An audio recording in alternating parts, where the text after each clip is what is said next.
girls. Hello! How's it going? It's good to still exist. Oh my gosh. This is Yeah. the most possible energy to start off 2026. I Thank you. actually looked through Discord the other day on the announcements section to see when the last time we streamed was, which I was corrected, but it was like the 26th of November or something like that. Yep. But we did do December 8th because we did have the Game Awards show stream, obviously. But it's just like, oof. Towards the end of the year there, we checked out. Holiday It seasons happened are hard. on Thanksgiving and on Christmas. Yeah. I mean, So technically, we missed one. Because, True. well, did we even miss one? I don't think so, actually, because the first one was in November, and then we had Thanksgiving, and then we had one in the middle of December, and then you had Christmas. And now this is literally the next podcast. So really, the ones that are just- not on holidays. So you're telling one me on Christmas. That was it, I think. and Yeah. Thanksgiving. So you're telling me that Yeah, I got yeah. the flu around a good time? Yeah, for sure. It was a year of Thursday holidays, definitely. Yeah. Thirsty Thursdays. Thirsty Thursdays. All right. Hey, everybody. Welcome back to the Forecast, a bi-weekly podcast about everything games, film, and news. I am Aaron Juno. I'm Alex McCausland. I'm Ben Diaz. I'm Caleb Juno. I'm Chad McCausland. Yeah, today's Yes, episode you number are. 225. We've been gone so long, except kind of not, that we spend the entire episode talking about the Game Awards. Plus, Marvel Rivals is still not a Gooner game, children are rioting in Russia, and Ben needs a haircut, so we're all going to decide as a group what he's going to do with the hairstylist. I'm If you'd thinking, like to know more about what we do, ponytails. you can you can follow us on our social channels. You can check out our website at WHYBPL.com, where we have a ton of original content for you to browse through, including our Pathfinder 2e campaign, Crown and Conquest, which is also back after a even longer hiatus than the forecast. Additionally, everything we talk about is in our cast notes, which is pushed out to whatever podcasting app you are using. Let's jump into the thing that you guys spent like 3.5 hours watching, and then I spent 3.5 hours watching later, which is the Game Awards. We haven't really talked about it as a group other than you guys watching it. And of course, I wasn't even there, so I don't even know where to start. I mean, we got to start with the awards, I assume. At the beginning, yeah. At the beginning. Stream the whole thing right now with Aaron included this time. And we do commentary. Yeah. I mean, we all knew it was going to happen. We knew it was going to sweep the awards this year, and it did, of course. Oh my gosh, I feel like it's such comedy that there's actually people that were coping online thinking that Expedition wasn't going to win. Death Stranding 2 won everything. I mean, there's just no...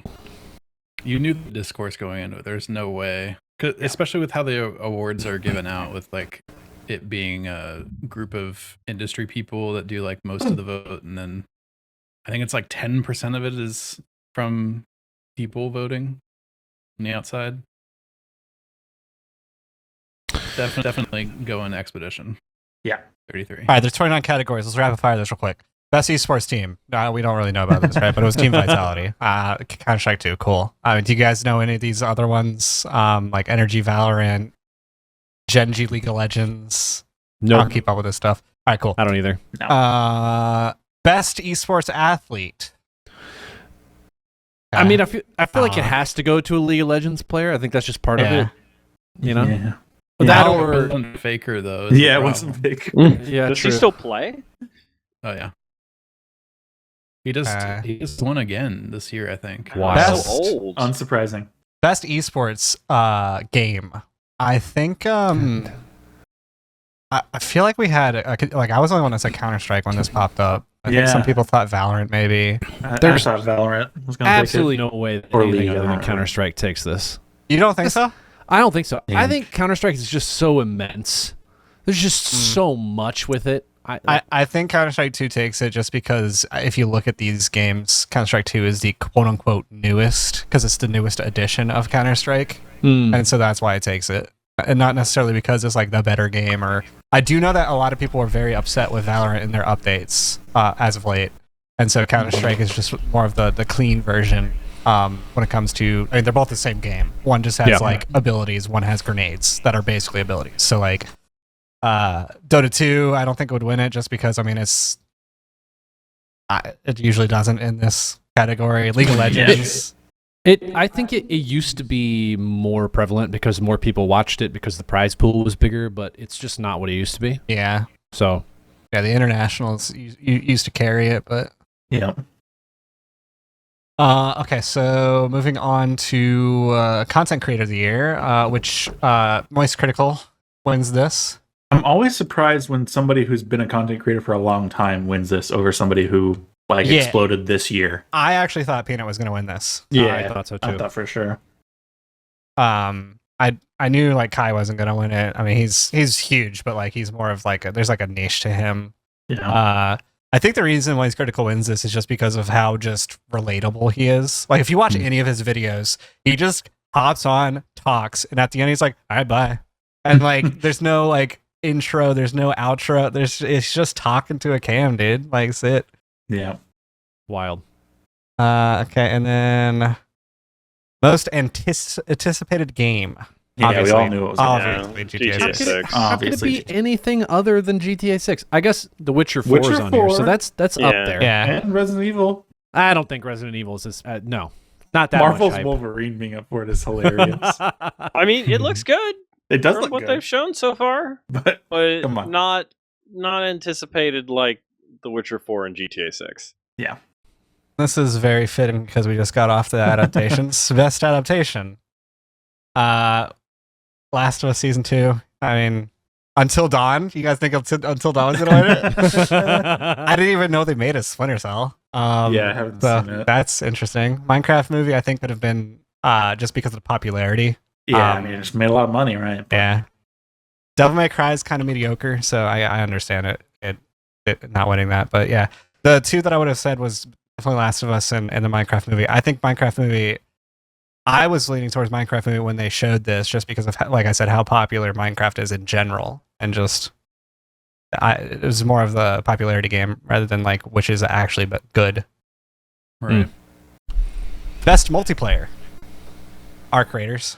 Yeah, that Yep. makes sense. It is Makes sense. Go ahead.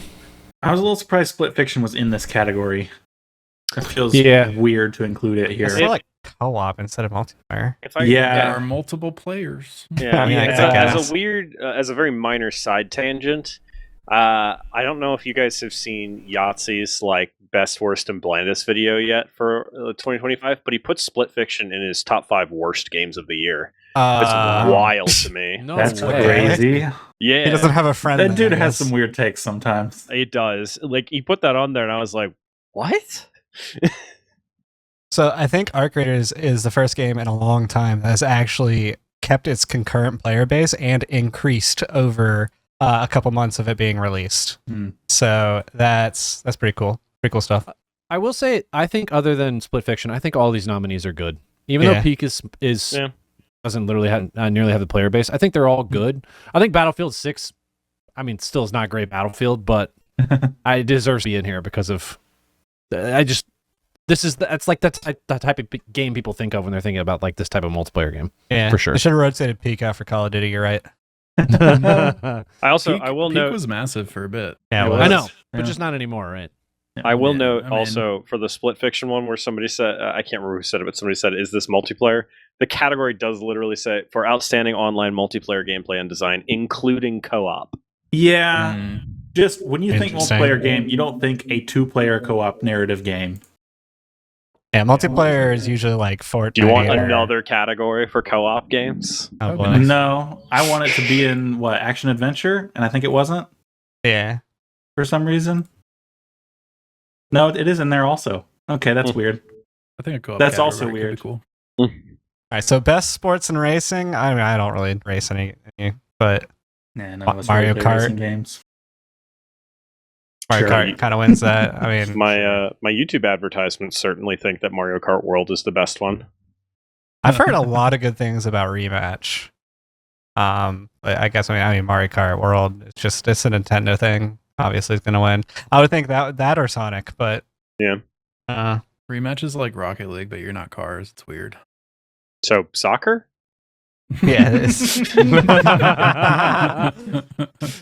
best sim or strategy. Again, I don't play this type of game.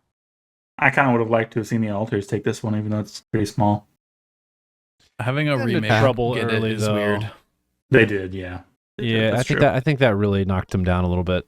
We need to talk about how they did not put Power Wash Simulator in here. It's unacceptable. True. Power Wash Simulator 2 should have been on this list. Best family. Obviously, it's Fast and Furious. Wow. All right, so best family game. Split Fiction's in here as well. Yeah. Mario It- Kart it didn't comes win this in weird somehow. categories. I will say, for this category, I don't think Split Fiction's great.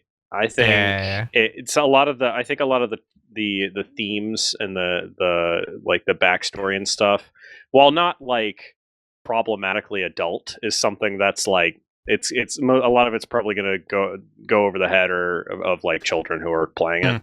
Yeah. Can we just Yeah, can we for just sure. agree that Split Fiction is pretty much unlike any game we've ever played? Yeah, it's and just it probably deserves to be in its own category in a way. Oh, it's kind of like It Takes Two. Yeah, Oh, yeah. Wow. There's a lot And of a way out. similarities. Do you think they took inspiration from it?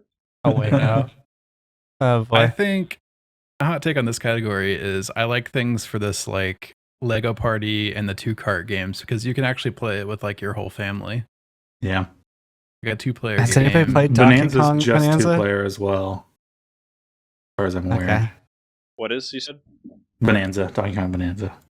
Yeah, I think Yeah. the second player is like the assist, like your kid can play with you or whatever type Yep. mode. Yep, that's exactly right. And apparently it completely changes the game because now you have a giant rocket launcher on your back. Oh.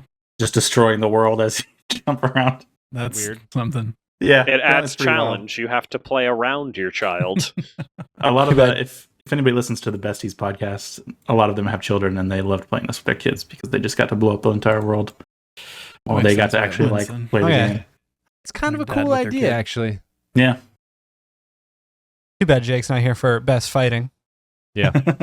I've never heard of Fatal Fury, but you know, it's the winner. I'm really surprised 100% 2XKO doesn't. Was take- that good? I remember hearing a lot of hype for it, and then 2XK I is so somehow good, missed good. it releasing. I don't think it has technically released. It's still Do you- in quote unquote beta. Do you think that's Yeah. the reason Fucking why hate that. it was hurt here? Maybe. It could be. They should Yeah, not I don't know. allow beta or early access games in the They- Game Awards. Or That's my hot DLC take. to go up for They awards gave it either. to Multiverses in DLC. the previous year when it was in beta. Multiverses was in it for 2 different years, I think. Yeah, right? that was Yeah. the one. They Yeah. gave it to him in beta, and then the next year they gave it to it when it released. It was so dumb. And then Very that game dumb. failed and it got shut down. All right, here's where I think controversy starts to happen. Right, best RPG. We already see this game, Player Obscure Expedition 33, winning Game of the Year, Oh, yeah. and yet because it's nominated for this as well, it wins. It starts winning everything across the board. Yeah. And mind you, it deserves it. But Mhm. Absolutely. wow. To be It's fair, just- I mean, every year the game that wins Game of the Year wins multiple categories. Yeah. I mean, they won Yeah. more this year than normal, but they always Especially because because they happen to fit some of the more obscure ones like Best Debut. yeah. Best indie. Yeah. I mean, do you think that there's some sort of way that they could, like, as the producers show, like, keep Clay Obscure, like, in Best RPG, but then because they already know it's one Game of the Year, they, like, weight it differently among this crowd to where, like, Mhm. something else I wins? don't think they can do that. I think I that don't like kind know. of ruins the integrity of the that feels award, kind but of then unfair. Yeah. Also, because like. It I needs to be mean, like upfront. what's the best like, RPG that released last year? It's Clair Obscure. Okay, It is, like yeah. just because it was Uh-huh. also the best game overall that released last year doesn't change the fact that it was the If they best wanna- RPG. If they want to do something, it has to be like Allegedly. if it's nominated for Game of the Year, it cannot be nominated for subcategories. Yeah, they'd have to completely rip it okay. out. They'd have That to remove couldn't all work. the nominees. I think that's the only way you could do it. I think that would be fine. Oh, I think no, getting man. getting a Game of the Year nomination is like I don't like it. I don't super think high they should praise do in and that. of itself. Yeah, Yeah, I but then the I actually other somewhat four who agree with get- Alex on this. But then the other four that were nominated for Game of the Year, they're just SOL. They don't get any other awards. Yeah, like Bonanza couldn't have won Best Family Game just because it was in Game Yeah, of the Year. but think about it this way: if they were only able to enter as the game of the year. That's the only category they could be nominated for. It's already like, all right, these are the 4 game of the years, basically. But this one is the overall champion. I could see it maybe working. I don't know. It's really weird. I think people will be upset about it, but I think if they change People it would be now, upset at any people will be change. Yeah, upset. of course they can't change it now. You're right. I mean, Personally, I think it's fine.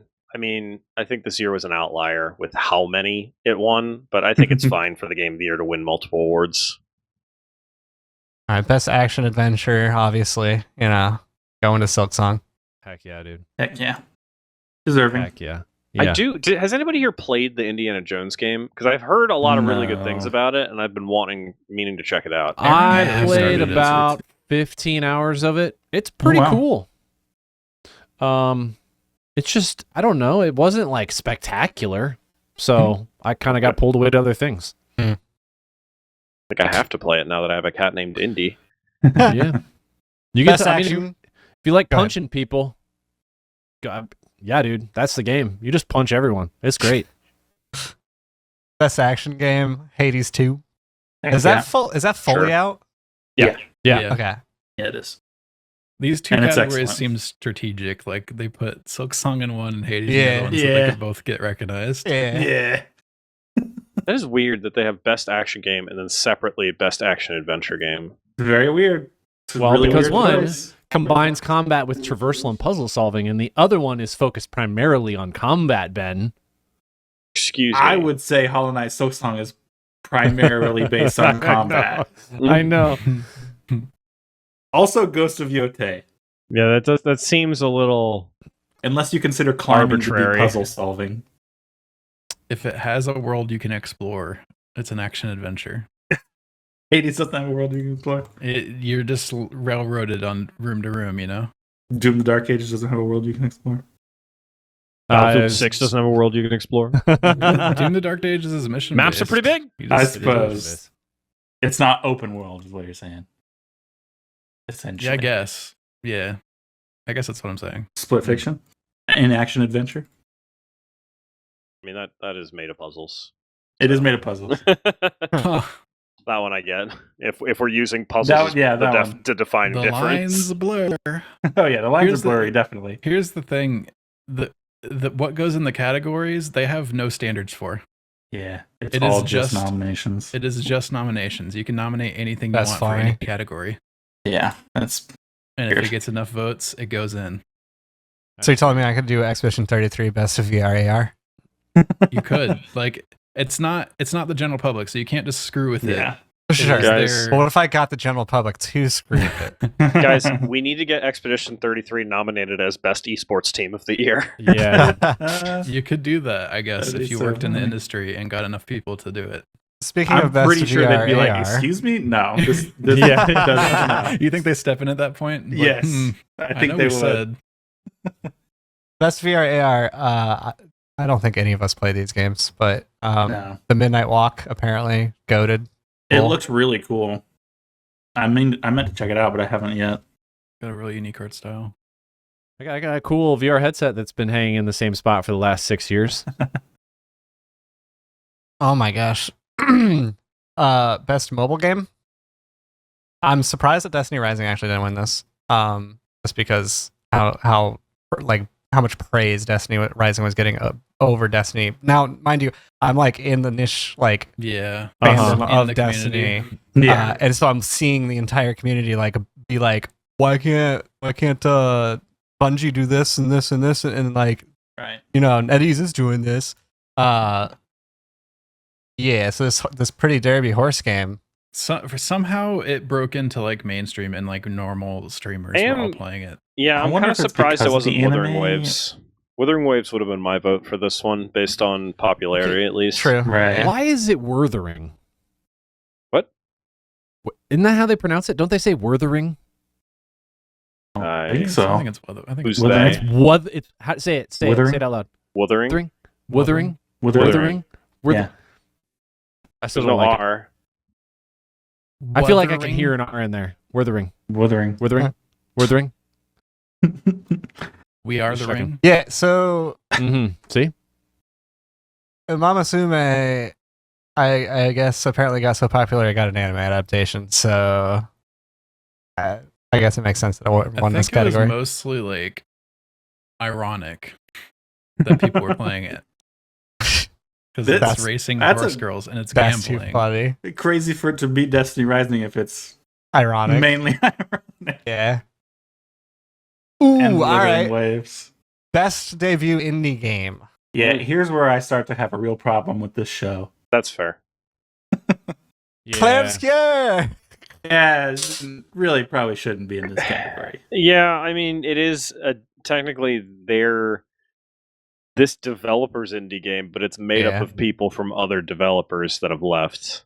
I feel like you guys would probably say Blueprints, right? But I don't know. Dispatch. I really like Dispatch. Dispatch is I really freaking love Dispatch. Yeah, I really like that game. Blueprints is very unique. It's a really cool concept, but I thought also the thing that was really good about Dispatch, in my opinion, is the length of the game. Because I feel like in today's world, in today's age, everybody wants like hundreds of hours of gameplay when it comes to like single player games. Like Claire Obscure, for instance. I mean, there's just like so many hours of gameplay in that game. It's like really, it's good. Don't get me wrong, but like at a certain point, you're like, man, I'm kind of exhausted because it just keeps going. But Dispatch is like this just chunk of like, you know, good storytelling, and you could go back and keep playing it and like get different, you know, variants and stuff like that. There's not a lot of real change that really happens. There's like a good ending and an evil ending, you know, stuff like that. But I mean, it's just a bite-sized thing that you can just, you know, pick up, play, and be done with. Good stuff. I agree. Every game wants you to play it forever nowadays. Yeah, wants it to be the only game. Best independent game. Which what are we doing here? Best indie, best independent. Like yeah. Well, the last one was Claire Obscure. debut indie. Yeah, the last one was debut. Okay. Well, Claire Obscure won this one as well. Yeah. Again, it being an independent probably shouldn't be, but here we are. Now this one had Hades 2 and Hollow Knight Silksong going head to head. Yeah. What do you think wins if Expedition 33 isn't in this category? Silksong. Yeah. Yeah. Silksong. Alex, why you sound like that? You sound like you don't want Silksong to win that. No, I absolutely would pick Silksong. I'm just trying to think of like Hades 2 is the only other one I could think maybe. Hades might have won. I think so. I mean, it has a higher Metacritic rating. And Hades does? Yep. I have heard Silksong was really bad. Okay. You got it. I'm really happy. I got Alex for a second. I'm really happy Absalom got mentioned A here. nod, at least, you know. Yeah. I still haven't tried it. That game's really cool. From a game developer that said there was going to be no expansions, and honestly, they were going to be done after a certain DLC. We get best community support, Baldur's Gate 3. What are we doing here? That one's weird to me. What did they do to earn community support? The only thing I can think of is they actually implemented like community mods. Like you can actually like they're actual like mods in the game. I guess. Is that all it takes? Is turning on mods on a popular game enough to get best community support? They also like, I don't know, way back added like the mirrors to where you can like change your. I mean they've done like updates here and there like, randomly. Nah. It's even ignoring popularity levels. It's wild to me that beat out Helldivers with all they were doing with the community. Fortnite with all they do with the community. I think Fortnite should win this like all the time, just because like there is no other game that has one, the concurrent player base that Fortnite still has to this day, and two, you open that game and you're looking at Netflix, Hulu, like there are so many different options of how to play Fortnite. It is insane. And then there's like basically a Steam Workshop in that game. You could just go and just develop stuff and people can play the developed games. And then like you actually get payouts based on how many people like play your map. Like it's how do they not win? I don't know. I'm always confused what this category actually means. Because there's this one and there's also the next one. Yeah. Best ongoing. Yeah. Which No Man's Sky wins this. I mean, I get why it won. 3 of the same games in it. Yeah. I mean, No, I will feel say. like Go ahead, Ben. this one's more, I feel like, focused on games that have done the best job with continuing to develop and release new content. Mm-hmm. Versus the best community support is more specifically with relating to the community at large, like to the fans and like listening to them, making changes, reaching out, doing outreach, things like that. Which, if yeah, that's the this says case, inclusive of social media. Yeah. If that's the case, I mean, I've already told you everything that Fortnite basically does, but like, what has No Man's Sky done? I mean, obviously they've probably done something because they won this, but like, what have they done recently? No Man's that, like, Sky does continue to release big patches with new gameplay, new content, new game modes. Like they are, maybe not game modes, but they are really. I do know they have been regularly still releasing a lot of new content. Yeah, got it. The only argument I could think of for Fortnite if somebody was like, yeah, but they just released new of the same thing they've been doing, but that's kind of a weak argument. So I think Rivals wins this one this time. Rivals of Aether? The pacing that Rivals is The having pace with of releasing content stuff release is is insane. Yeah. When did Rivals come out? New maps, new heroes, new modes, like okay, It came out technically battle last passes. year. I thought it came out this year, and I was going to throw a fit. Like, how are you going to put a game that came out this year in best ongoing, but it did technically come out in December of 2024? yeah. Yeah. That's pretty much 20. I was like that. I feel like my gut felt like that game was too new to be in this category. But Yeah, and you might say that for most games, but they've added like a dozen characters to the game. I mean, on the 16th next week, we will officially have more characters in Marvel Rivals than Overwatch. And Overwatch has been out and adding characters since 2016. How dare you? Overwatch 2 has only been out since like 2020. I feel like Okay, this one's a really hard one to quantify, though, because as much as Rivals release a bunch of characters, League of Legends is not even nominated, and they release new characters all the time. Like, True. like it's a weird thing to quantify as who does the best ongoing development, because what counts as ongoing development? That zombie mode that came out of nowhere. They drop new maps every season too. Yeah. All right, moving on to the next category, games for impact. None of these, and really don't play much thought-provoking games with a pro-social meaning and message. So The only one I've played is We're not very Consume Me, woke. which I have been enjoying. But I played about 10 hours of South of Midnight. oh, Okay. did you? Nice. Yeah, it's kind of cool. It's a very unique thing. Yeah, It's in the bayou, and the stop motion animation. It's Really it's just a interesting game. Mm-hmm. Can you tell us why it's in Games for Impact? No, Is it mainly because it takes place? my guess is because of where it takes place. Yes. Yeah. But as to why it's in there, that I don't know.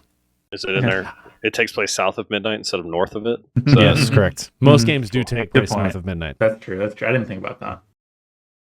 innovation in accessibility. Doom, the Dark Ages is just being accessible, dude. Yeah, I feel like none of us really We don't pay attention get to that. much into accessibility. We don't have any colorblind people or anything. This one like came that. out, and I was like, yeah, I could see Doom Dark Ages being good for that, because I think I remember all the Doom games, like the new era of Doom games, have had pretty impressive accessibility options. So I remember hearing that about the first Doom when it released, all of the options they put in for that. So I'm not surprised. So the category actually reads that it's basically hardware and software that pushes the medium forward by adding features, technology, and content to help gamers play the game. So that could basically just mean like just well optimized as well. Like it doesn't really have to be necessarily colorblind options and stuff like that. Like multiple platforms. It says in there, like, learn about the nominees. It says that, Doom has fine-grained increments for game speed from 50% to 100% or 150%. It also says they have high contrast settings. They provide individual hue and opacity options for enemies, hazards, interactables, pickups, attacks, shield breakables, enemy loaders, and parryable attacks. You can also resize and rescale the HUD. You can contrast the HUD, pop-up magnifications, configurable reticle. There's also audio visualization showing direction and type of incoming attacks. The gameplay sucked. Cinematics intentionally This is designed where the for budget went. important sounds to originate from on-screen Yeah. resources and a range of motion sickness toggles and much more. I actually haven't tried this too, so I can't tell you if the. It's fun. It's a lot of fun. It's my least favorite of the new ones. I feel like what you just described, Aaron, is the options that I click into, and I'm like, oh, and then I click out of it because I'm like, there's way too much. Yeah. Infinite accessibility.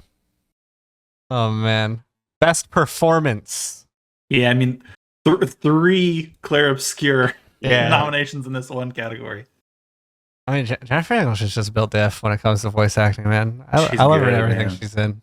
She's really Even her good. acceptance speech, I was like, she's doing a voice. Yeah. I can't prove it, but She just has an accent, Alex. Don't be weird. yeah, but she sounds so like delicate and I did not proper realize Charlie Cox was in Expedition 33. Yeah. Good stuff. Not a lot of people realize that because how short he's in the game. I hear Wow. Troy Baker did Spoilers. an excellent job in Indiana Jones. But I can't say That could mean anything. Troy Baker is one of the goats. So Yeah. My gosh. If anybody's Erica listening to Ishii this, did a phenomenal job in Ghost of Yote for what it's worth. He's excellent. I will say, if anybody's listening to this is going to play Expedition 33, skip like 30 seconds ahead right now. I've got a coworker that just started playing it, and he's very excitedly talking to me about builds and stuff. And he was like, "How many people do you end up like? You end up with a bunch of people, right?" And I was like, "Yeah, you end up with like 5." And he was like, "I thought you ended up with 6 characters. I heard." And I was like, "Oh yeah, there's 6 characters. Yeah, I miscounted." Totally. Oh no. And he was like, "You didn't want to tell me about the 6th character." I'm like, Yeah, "Yes, exactly. that is what I was hiding." good job. For You those caught who come me. after. Best audio design. And now we find the one category that Claire Obscure was nominated for but didn't win. Mhm. I was about to say, why didn't they win Single this, one. dude? Did they not listen? Didn't you I mean, guys I- throw a fit that Silk Song wasn't in here? Yeah. Why ain't Silksong in here? Really? The game has excellent sound design. It's so good. Do they, out of curiosity? Okay, so here's what I'll argue. Why are you saying that Silk Song has good sound design? Like, what makes it have good sound design? the sound. Yeah. So, Say much sorry, more let me than the rephrase. From what I've always heard you guys talking about how good the soundtrack is, which is a separate category. Mm. Oh, the Yeah. soundtrack is also phenomenal. Okay, but separately, the sound design is really good, is what you're saying. Yes. Yeah, I'm talking about like the grunts that Hornet makes. Yeah, and, like, what's clashing crazy is- sounds and You feel like that belongs in what's that category? Best performance? Because it's a person making all those noises. I guess, yeah. But It's not- it's not like so I don't think it's not a language and it's not a performance we would recognize as a performance, so it kind of has to be an audio design, so I can kind of appreciate that. What's Why weird to is- me is I don't even know if I would have Claire Obscure, Death Stranding, Yote, or Silent Hill in this, because when I think sound design, I'm thinking mostly multiplayer games and like footsteps and like gunshots that you're hearing like from across the map, like directional, like positional, like so. Oh, see, I think mostly single player games. Yeah. I am biased because Claire Obscure is the only one of these that I've played, but I do know there were some really impressive stuff with audio cues for like parrying and things like Mhm. that, and the different attacks having slightly different cues and to help you figure out the timing. Mm-hmm. But I've only played like a second or two of Battlefield 6, so I don't exactly know what's so spectacular about their sound design. Aaron and Alex, you guys played the most.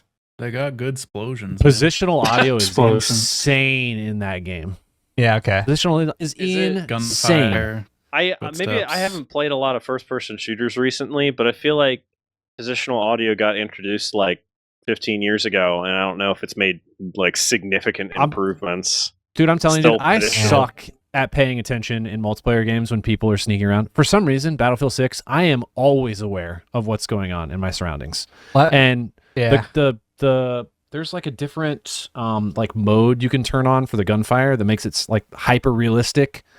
Oh, It yeah. is so precise and well done. It's so clean. It's great. I feel They so. have a binaural audio mode in the game too, Wow. like for like headphone positional stuff. It's kind of like to get into the weeds of the topic, Ben, but if you play something like Call of Duty, where you're like, oh, I heard him off to the left somewhere, Mhm. like off to the left somewhere could mean like a very wide cone, right? Yeah. You play something like Hunt Showdown, and you're like, I heard him step on a branch off to the left. I know exactly where that branch is because like it is like you could pinpoint like accurate, like Nice. you hear Mhm. the breathing, the reloading of a gun, like I suppose Arc maybe I Raiders should try similar? playing a first-person shooter sometime that isn't Destiny. Maybe. Arc Raiders similar. Yeah. Positional audio is like you can hear like somebody crouch walking, like I'm actually shuffling. surprised it wasn't nominated for this category. Yeah, that's what I'm saying. Truthfully, because it's insane. Yeah. But Arc Raiders. Raiders. But then The way I sounds do change indoors and stuff. It's I Mhm. do go back to Crazy. Hey la, and I'm like, see, Lie. oh, little skong action, man. Man, I will say that like after playing close to I'm sure, man. I don't know 450 hours of Arc Raiders, the sound design could use some work. That there is moments where I have heard something from one of my teammates and it has bounced off of the wall in front of me. And like I don't know if that's by choice or if it's accidental because of how the and I've been like, there's people in front of us, and then like like whoever I'm with will like explain what they did, and I'm like, oh, I heard you, and you're behind me. is it a concrete wall? Hard surface glass wall? But it's weird just because it's like there's this weird Some of those shift. supposed to bounce It's- audio. It's when you're like walking in and out of a doorway or something like that. Like doorways. the audio and like it's like changing. the audio like shifts to where it's like you're now Yeah. indoor audio compared to outdoor audio. And it's weird. It sounds so bizarre. Yeah, a little jarring. All the sound effect design for all the arc enemies is really good too. Mhm. I will say Best- Silent Hill F has some excellent sounding enemies. They're so creepy. They do a great job with them. I think you get survival horror bonus for this category. Yeah, you do. Yeah, for sure. It's too bad we didn't capitalize on the transition when Kayla was talking about score and music. But best score and music? Yeah, this I think was the category that had the toughest. Man, I'm There's biased. I some follow the really Great Expedition good in this. soundtracks in here. I mean, like three the of thing the is, best video game soundtracks ever. three of the best. Yeah. And I would say, like, it's not like Darren Korb hasn't absolutely nailed it on other soundtracks. Like, Oh, yeah. everything they make is incredible. And Silksong's first soundtrack, incredible. I mean, this guy's had, how long has Skong's soundtrack been out for? Like 4 years? 5 years? Or like prepared, not out for. It's been like prepped Oh, for the yeah. game for like 3 or 4 years or something. He's had it done for a long time. Yeah. Yeah. But at the same time, Clair Obscure's, it's just so different. I don't think I've ever experienced a game that has did you know quite they just, that like, level of. Found that dude on SoundCloud. Yep. I Holy was like, crap. you should do this. You should do the music for this game. That's hilarious. Awesome. Legit, I think this year this has 3 of the 5. I'm gonna give it 5 best composers in video games in it. Probably. Wow. Who's And number I'm not 4 and number positive who 5? the other 2 are. I'm not positive who the other 2 are. Is SoundCloud guy one of the top 5 now? Yeah, he's it's phenomenal, dude. No, It's no, so no, no, good. kidding. It is great. I think you need to drop Yote or Death Stranding and add Citizen Sleeper. Citizen Sleepers is Absolutely. Amos phenomenal. Roddy, please. Ghost Also- of Yote's. I don't remember anything from any songs from that game. None of them, except for when you put on the special mode that has the lo-fi hip hop songs. I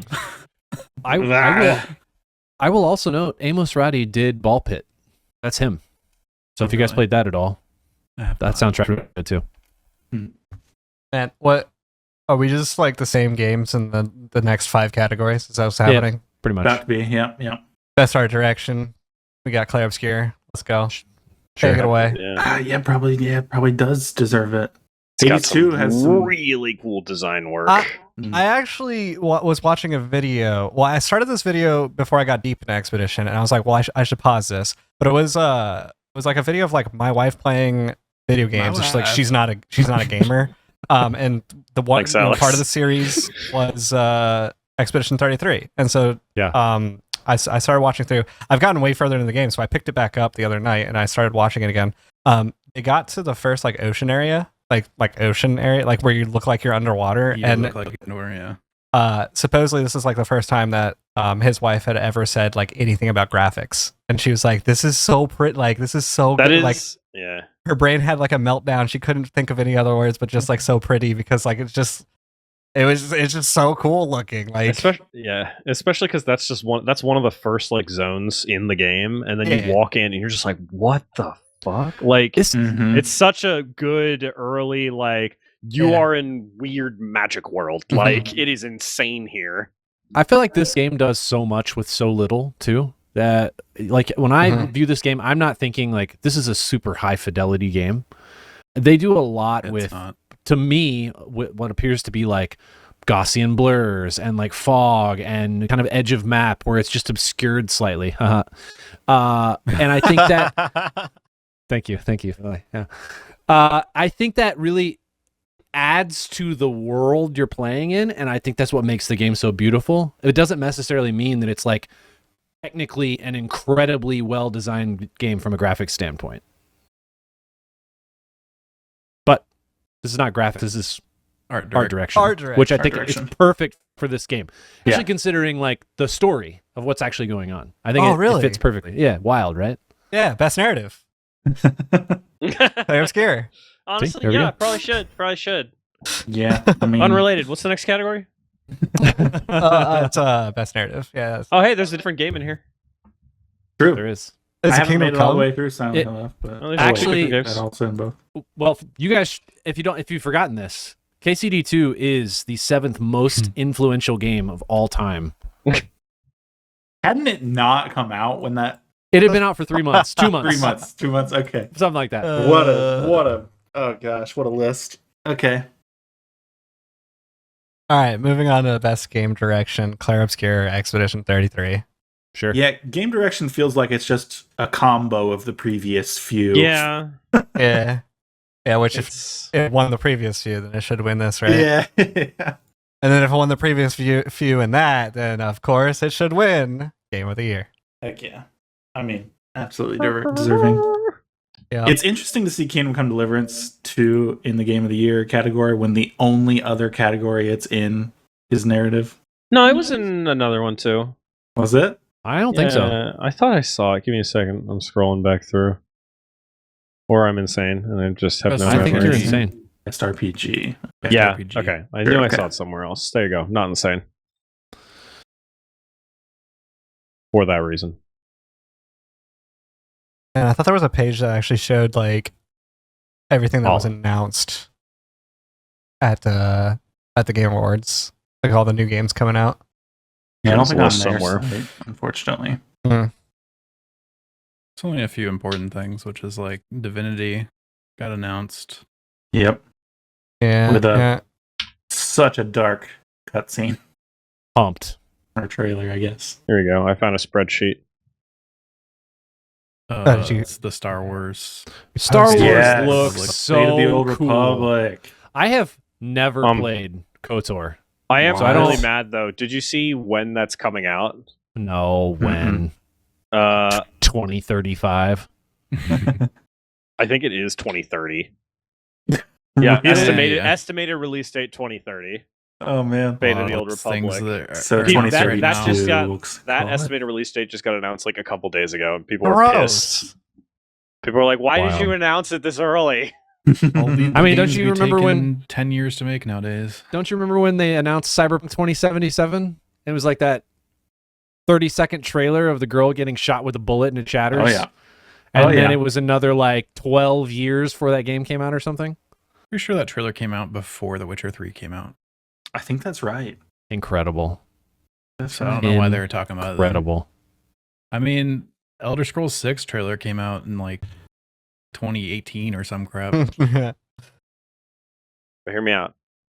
Why aren't we talking about the Free Shepherd game where you're dog herding sheep? Okay. Ironically, I actually sent that way before it was announced here. I found it on like TikTok or something. I sent it to Kate and I was like, we should play this. Yeah. I think it's a co-op herding game, so you know it's a cozy couch co-op for it's whatever. co-op? Oh, no, I definitely have to play with my wife. I think it is. Don't quote me on it. I'm pretty sure that's why I sent it to her. It might be on Steam as a wish list, and I think it says co-op.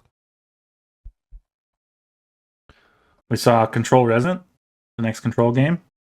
Yeah, that game looks cool. Yeah. Looks like he plays the brother of the first game's protagonist. Got a big gamer. Yep.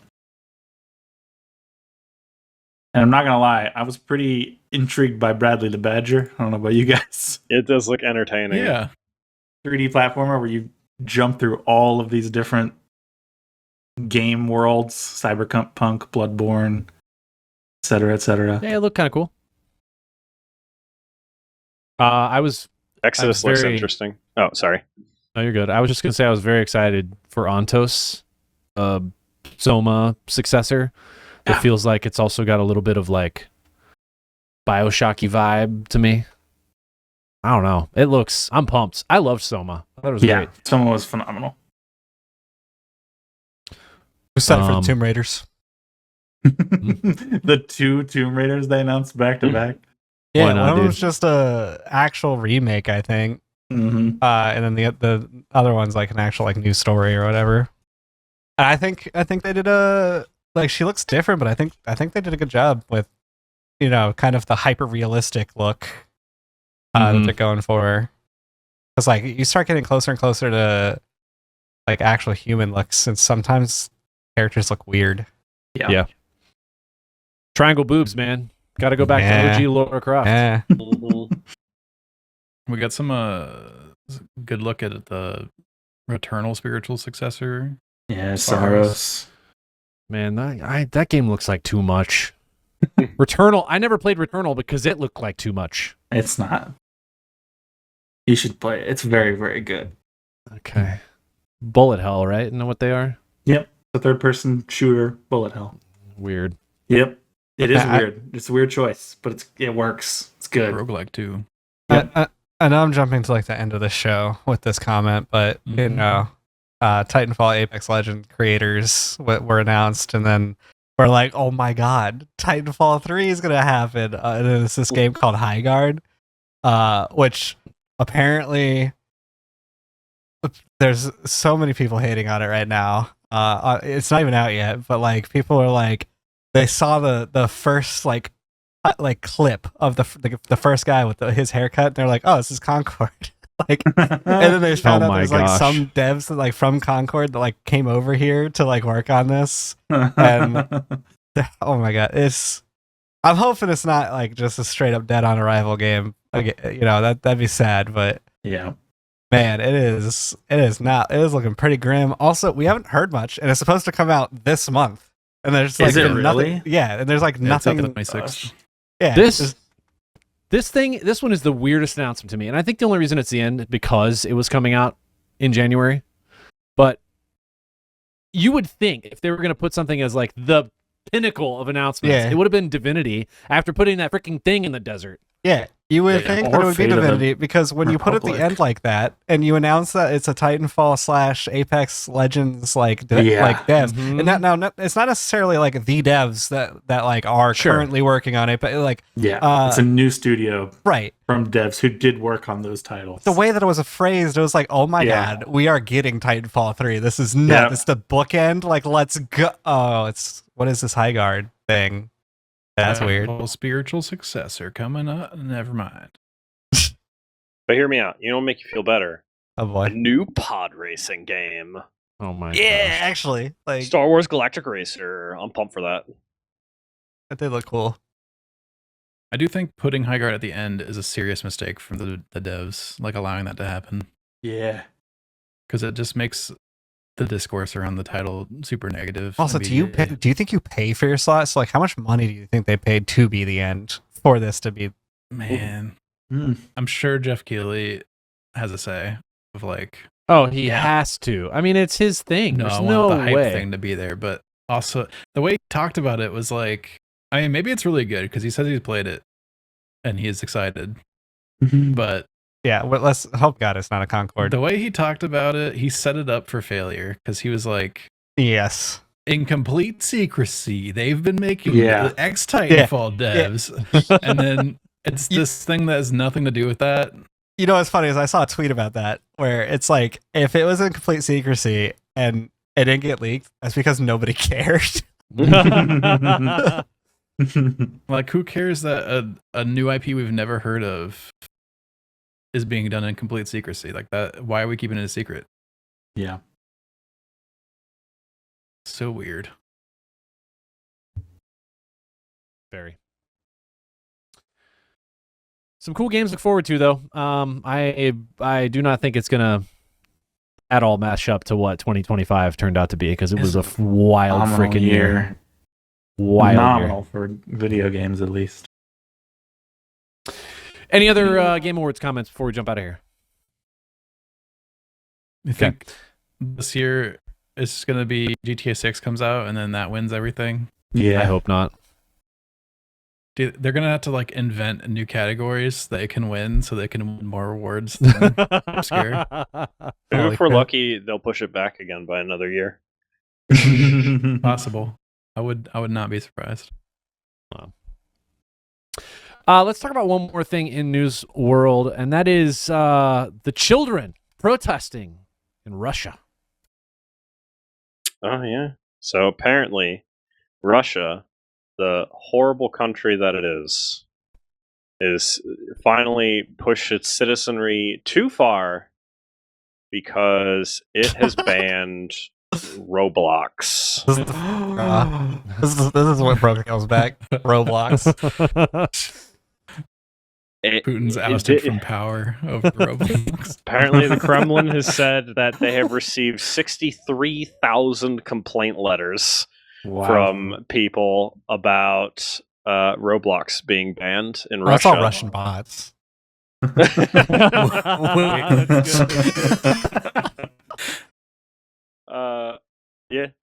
Mostly kids. Apparently, half of them have threatened to leave Russia over this. The kids. But don't worry, because Russia says the ban is for their own protection. Mm-hmm. It's to help prevent the platform from distributing extremist materials and promoting LGBT propaganda. Yeah, if they were like, this is very predatory towards kids. No, like it's a good reason to ban it. This is like an easy layup. Why do you have to? They say big mitts. the game is full of inappropriate content that can negatively impact the spiritual and moral development of children. Yeah, it was just a mistranslation. They didn't actually mean LGBTQ. It's different lettering in Russia. Yeah.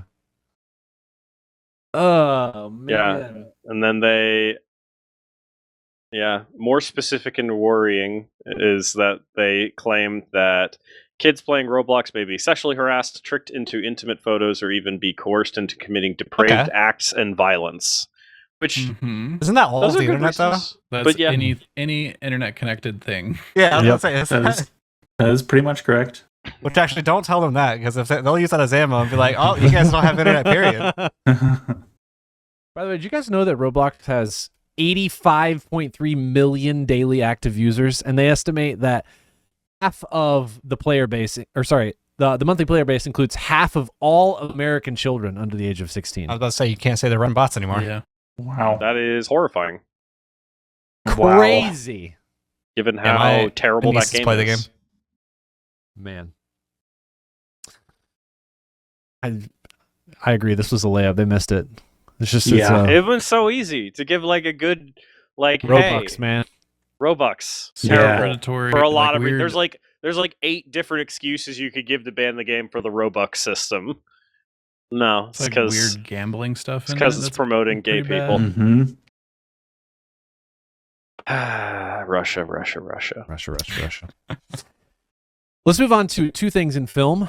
First, we'll start with Chad's definitely spoiler-free Stranger better be Things Season spoiler-free. 5 commentary. Yeah. So season 5 came out, so it's done. It's over. Finale Allegedly. played. Finale was shown in theaters. It's done. It's over. Like Allegedly. completely Maybe. done with Stranger Things. Me being chronically online, I followed a ton of people reviewing, giving their opinions, etc. Volume 1 came out, and people are like, "What is this?" Volume 2 came out, and they're like, "It got worse."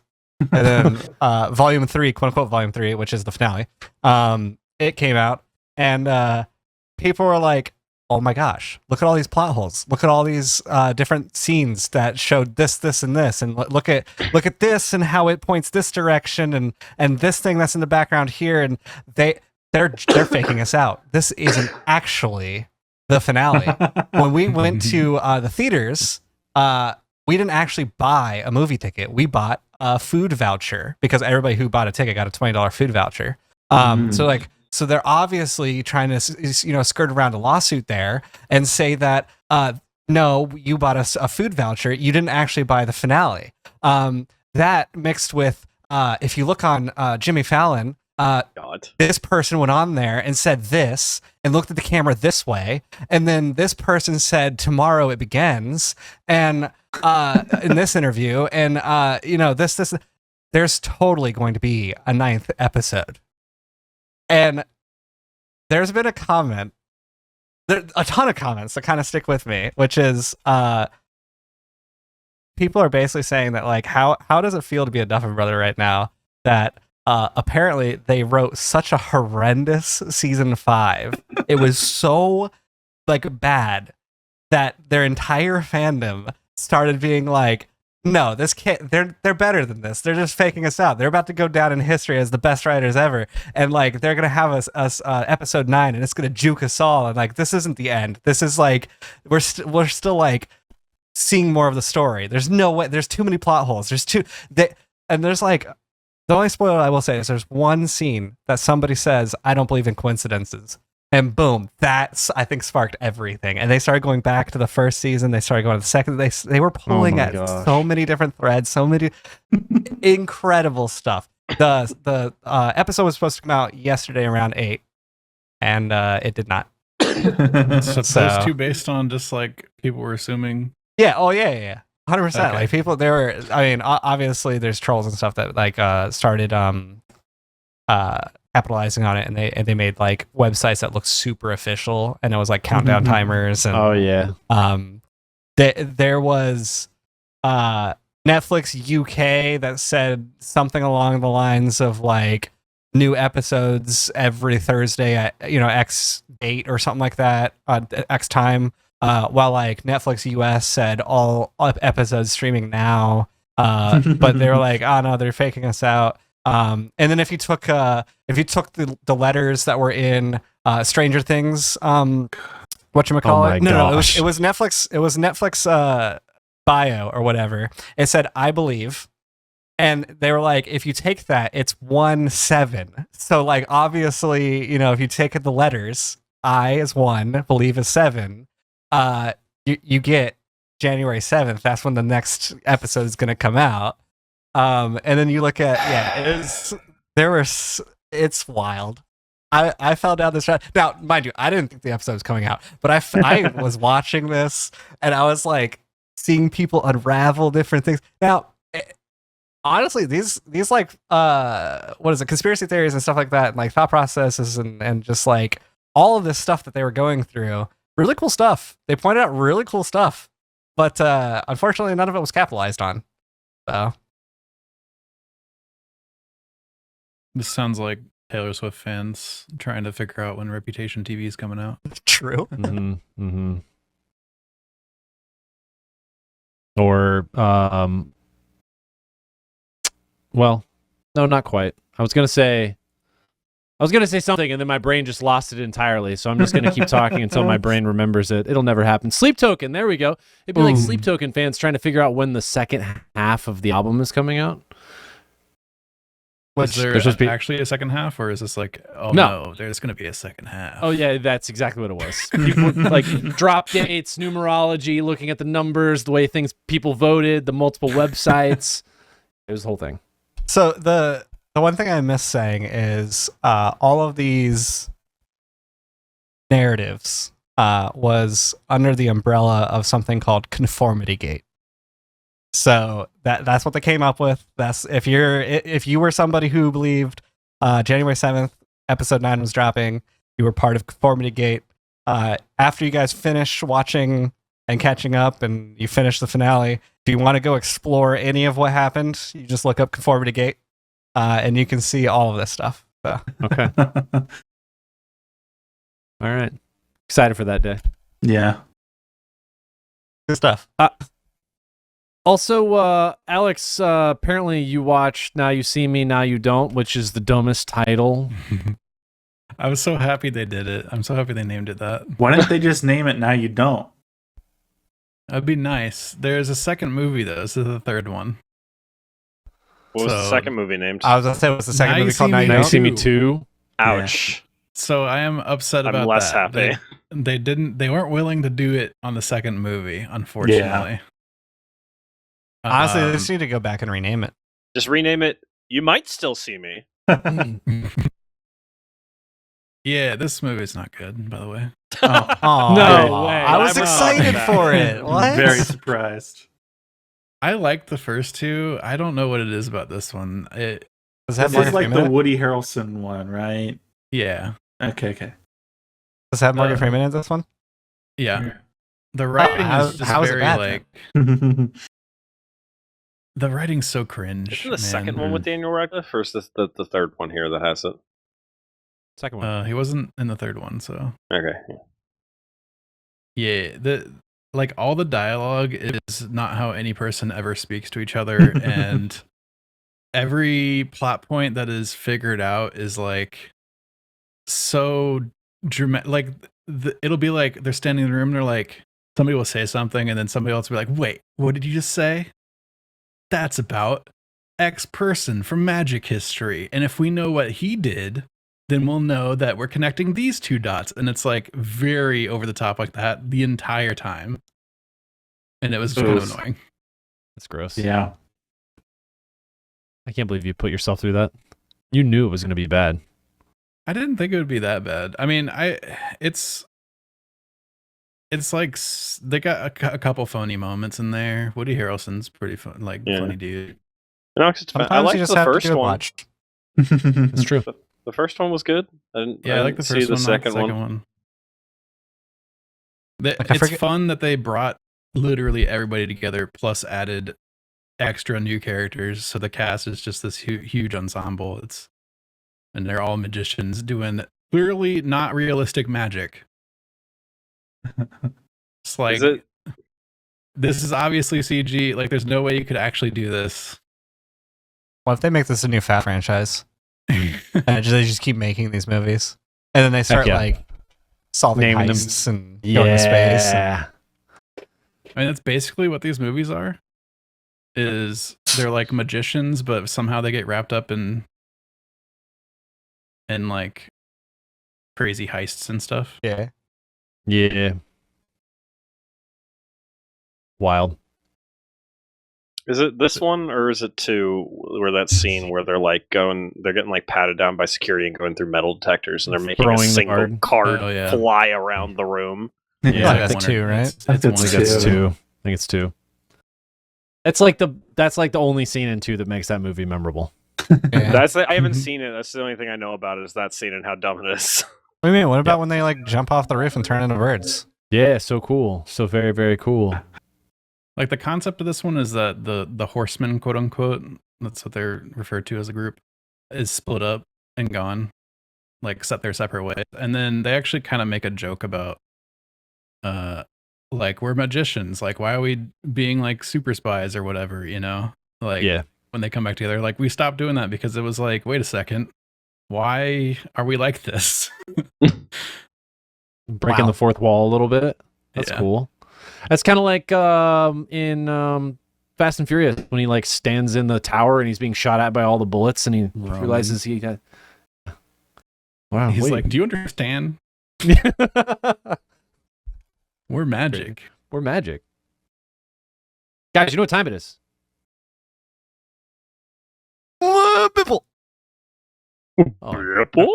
I feel like we got to say it like that every time. Both of those ways. 3 of those ways. That's excellent. All right, I guess I'll go first since Caleb left. Idiot. Can't Wow. believe him. Take it back, nerd. I have been playing 2 games exclusively on my At the same Steam time? Deck. Yes, simultaneously. Steam Deck's great. Runs great. Weird. Split screen. Hades 2. I freaking love this game. I loved Hades 1. I love Hades 2. I feel like everything from Hades 1 they just made better in Hades 2. The characters are better, the dialogue's better, the combat's better, the worlds are better. They have more options. It's just an all-around great game. And I love it. I think it is definitely right up there for game of the year for me.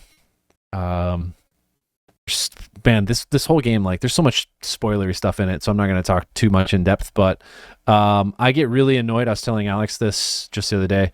I get really annoyed when I talk to Caleb about games because I'll be like, oh, you know, how long did it take you to get to X point? And he's like, oh, I think at run 69, I was complete with the entire game. And I'm like, nice. I just finished main part and I'm at like 95.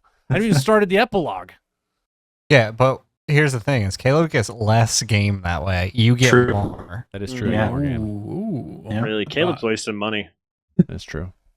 He gets less bang for his buck because he's a I got try hard so much more sweat. value out of Silk Song. I can than smell do. his chair from here. It's like it's the gamer version of the people who are like, I can drink so much without getting drunk, and then you just go, yeah, but you got to pay so much money to get drunk. Exactly. Good point. I always thought that was a weird brag. It is weird. Okay, I'm here's what I not, want I'm to know. not a lightweight. Okay, buddy. Sure. Cool. You can spend more money, yeah. What I really want to know, Caleb, is Oath of the Unseen. Did you, as you sort of started progressing through the game, did you repeatedly try to meet the Oath of the Unseen numbers on every run?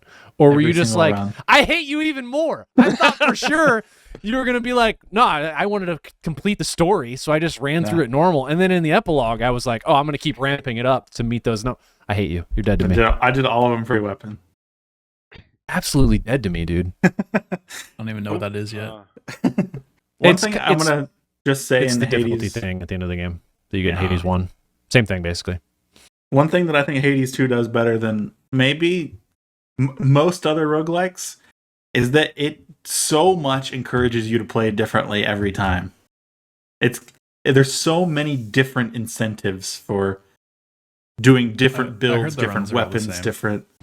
Can I say yes and? Because I think the and is the thing like to you meet my do new with the cat. crystal where it Yes. forces This you is to do Indy. builds. Oh, hi, Andy. Fake Okay. Indy. Fake indie. The mechanic in the game where it just forces you to go try out a completely different build you would have never imagined.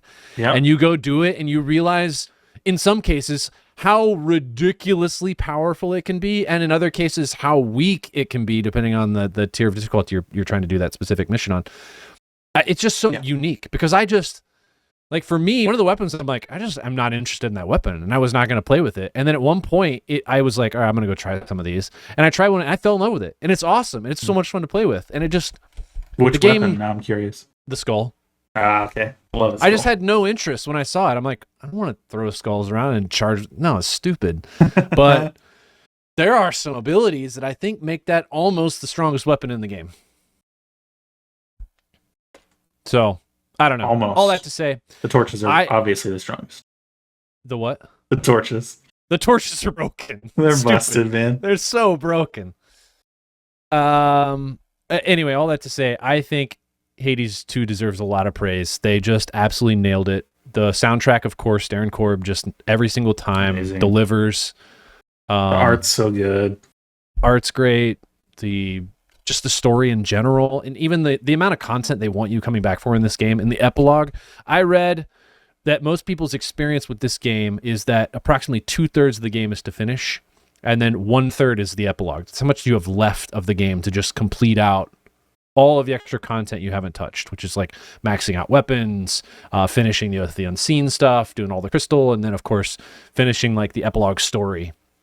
And I love that. Man, this reminds me. I think was it when it released in early access? They were like, the game's already bigger than Hades. Yeah, I think so. Probably. You think that was true? Now that you've seen like all the game has. I don't know. I would say early access only let you get to the first boss in the first area. If I'm correct. I don't. I have no idea.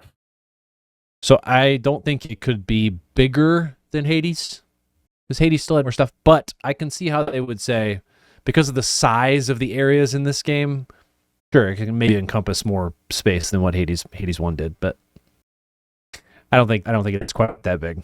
I don't think the early access was quite that big. I don't think they said like. I think they said like more content specifically. That'd be crazy too. That'd be great. There's no way. Yeah, there's already a bunch in the first game. Yeah. I will think say we this thought it game was is crazy when they said it. way, way bigger. But yeah. Anyway, love this. Think it's great. The other thing I've been playing or played is Dispatch. Very few games make me tear up. Dispatch made me tear up. Wow. Same.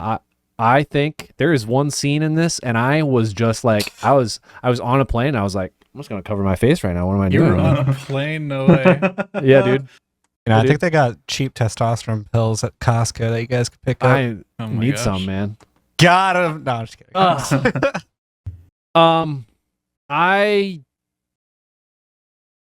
Man, there's so much to say about this game, but I think I would love it almost equally if I just watched it. Like if I was doing, I was not playing it at all.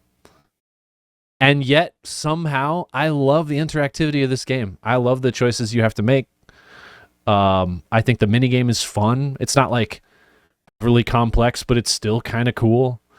Man, I felt like I was horrible at the minigame. Every time it would give me the percentage, I'd be in such a low standing compared to everybody else. And there'd be times where I'd be like, "Oh, I'm totally gonna win this," and then the freaking ball would just move out. It's like 90% filled, and I'm like, "How did it land in the 10%?" Oh yeah. I think there's an achievement for that. F out of here! Yeah. There was one or two of those where I was like, clearly that word does not mean that. Yeah. And it didn't happen That very often. too. But there was like, there'd be like a word, and I'm like, that means they want defense, and then it's like, no, they want attack. I'm like, what do you mean? Yeah. Mostly it was fine, but there was one or two that I was like, no, absolutely not. Do you think you guys would have appreciated this as much if it were just like an animated TV show you watched? Yeah, pretty much. I think I I might would've liked the same prefer amount. that. You might prefer it. Yeah, I mean, maybe. they like talk about it as if it's a show, basically. Like they call it a season, and they're doing Also, season 2. I am pretty sure there is a setting in the game to just completely turn off the minigame. There's for Interesting. QuickTime events, I think. I don't think there is for the. Oh, for QuickTime events? You Okay. can Yeah. I actually did turn off QuickTime events. Really? Yeah, I think it was worse with them on. I mean, they're not great. It's like kind of a whatever extra thing. So I can see how I'll that would say be. the one thing I didn't like about this game is in most games you go back through and you can skip like through the cutscenes and stuff like that to get back to points to like make different choices. This game you just have to watch everything over again. That's annoying. If you That go was back. bad. Yeah. You can like skip to the chapter or whatever, but you still have to like go through the minigame, go through the cutscenes, and then finally get to that choice, make it, then you can continue from there. So like if you do have a split, a portion where you can split, you just need to save the game to a different slot real quick, and then now you can play from there. I am big on like the Life is Strange style games. I probably would still prefer it to be a game. I like the moments where it's like, do I reveal my secret identity to the group or not? Like that kind of thing. That I really like that stuff. Mm-hmm. And if it was just a show like that, I think that would have less impact.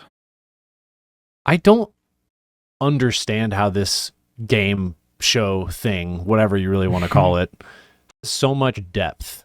It's not long. It's like Chad was talking about. It's like a 10-hour game, something like that. But there's so much depth with the characters. Even like I feel like even by the second episode, I was like, I am invested. I love the cast they've chosen, and the actors, the voice actors are all really good. They do really good performances. Really gets you invested in the characters. Have you beaten it, Aaron? No, I have not. Okay. I'm on episode 8 right now. They use content creators for voice actors. I think that was cool. That's a cool idea. Do a great job though. Yeah, dude. And Aaron, Surprisingly good job, I would say. I got Critical in there as Sonar, that's cool. and Alan Pierce is I hear you won an award recently. Jacksepticeye is somebody, I forget who. He's the short guy. the short strongman guy. Yeah. Yeah. The Irish dude. The way that somebody tweeted out describing this game is Twilight for guys. I'm fine with it. I'll commit. Caleb, let's move on to you. I've been enjoying 2 games pretty well recently. The first is called Death Howl. It is a turn-based deck builder game. You'll note I didn't say roguelike. Wow. Because this is not a roguelike deck builder. Which I feel like it's really uncommon to have a deck builder that's not a roguelike. It seems super weird. Yeah, they kind of have to do some interesting stuff to get around the fact that your deck's constantly getting bigger, that you're constantly getting more cards. And the way they do that is there's different regions in the game, and you get cards that are specific to that region, and you can use them in other regions, but they cost more mana to play, which is like your action points per turn. So you end up wanting to take them out of your deck when you go to other regions, unless they're really, really good, and you want to still use them and at the extra mana cost. It's pretty interesting because it makes you keep rebuilding your deck, despite the fact that it's just one campaign. It does a pretty good job, and each region has its own sort of theme to the deck. So one of them's like you're building up strength over multiple turns so that you do more damage with your attacks. And one of them's like you want to constantly stand in one spot and not move because it lets you repeat cards by doing so. Things like that. I suspect, I'm not done with it yet, but I suspect the central region allows you to use cards from any deck, so you can build a deck from any of the regions, combo them how you want, but I haven't gotten quite that far. I will say the art style is so cool. Definitely look at it. It is gorgeous. It looks weird. Yeah. And it's heavily Scandinavian folklore based. There's a lot of really, really cool folklore stuff going on in it. The art style gives me, what was that card game? Inscription. That's Inscription, yeah. That's the vibe I get. It's giving Inscription. Very much so. Aaron, I think you in particular will really, really like this game. All right. The other game... Oh, go ahead. At first, I thought it was a sequel to Howl, the game I have played, that you have not played, because the art... No. Like, for some reason, the art, I don't know, the like main title card felt very similar, but no. Yeah, no, I remember that game. I planned on playing that. I never got to it, but... Yeah. The other game I've been playing a bunch of is Silent Hill F. On sale recently, so I picked it up. I've been having a lot of fun with it. It's super atmospheric, very, very creepy. It's got a really interesting setting. It's set in like the 60s Japan. It's got a whole bunch of Japanese folklore stuff going on in the background. Is this in the series of like Silent Hill A, Silent Hill B, Silent Hill D? I was going to ask why it's called F. I don't know. Okay. I'm like 5 hours in. I don't know. I'm not sure if I'm ever going to find out. It's the F one. Is it in the series? Are you in Fukushima, maybe? I don't know. You're not. Is it the sixth Silent Hill? I don't think so. Silent Hill? I think it might be the fourth or the third of real numbers. I guess it's not a real number. Is it the character F, just saying F because they're playing they're in Silent Hill? They're just like, ah. Maybe that's it. F also me. Specifically a little F too, right? Yeah. In Steam, it's Silent Hill in all caps, little F. Yeah. Guys, there are so many Silent Hill games. Okay. Oh, no. There's a lot more than 2, 3, 4, 5, 6, 7, 8, 9, 10, 11, 12, 13, 14, 15, 16, 17, 18, 19, 20, 21, 22. Oh, we're well past F. 22. That's wild. As far as I know, nobody's name starts with an F. It does have a lot to do with foxes. Okay. There's a fox god. AI overview says Silent Hill F doesn't have an official meaning, but it is widely theorized to represent concepts like flower due to the strong floral biological horror. Forte, a musical term for loudness contrast with silent. Female, reflecting the protagonist's struggle. Yeah, okay. You're not going to try that Japanese so nobody word? knows. No, absolutely not. You got it. You want to go for it? Nope. Where's Kate when you need her? Parusato? Oh. A Japanese word for hometown? I don't know. I don't think they roll their R's. Mm-hmm. Yeah. It's all right. Yeah, yeah, pretty much. When I was looking at reviews of this, most of them I feel like talked bad about the combat, and that's what people like the least. I don't really have any issue with the combat. It's definitely slow. Yeah, flex on them. No. I can see why people would. It's very slow, and it's a little bit clunky, but I think that works in a survival horror Like game. if you're bad at games, where you're only you might using not like it. melee weapons. No, I will say I'm playing on story difficulty because that's what everybody suggests. Wow, really? Yep, story difficulty and hard puzzle difficulty. There's a And puzzle you listened. difficulty. Oh, that's cool. Yeah, I like that. All right. I've been really enjoying it. Like I said, I'm only like 5 hours in, but it's fun so far. It's good. Cool. Chad. Yeah, speaking of difficulties, I actually a couple months back quit Expedition 33 and just like stopped playing it because it was way too hard for me. Texted Alex about it a little bit. Apparently, I don't know. I maybe I should have texted somebody else to see like gauge the levelage towards not. where I was, because Alex plays games slower and maybe it was a little overloaded. Anyways, I was level like 20 by the time I got to the Duelist, and Alex said he was like 34.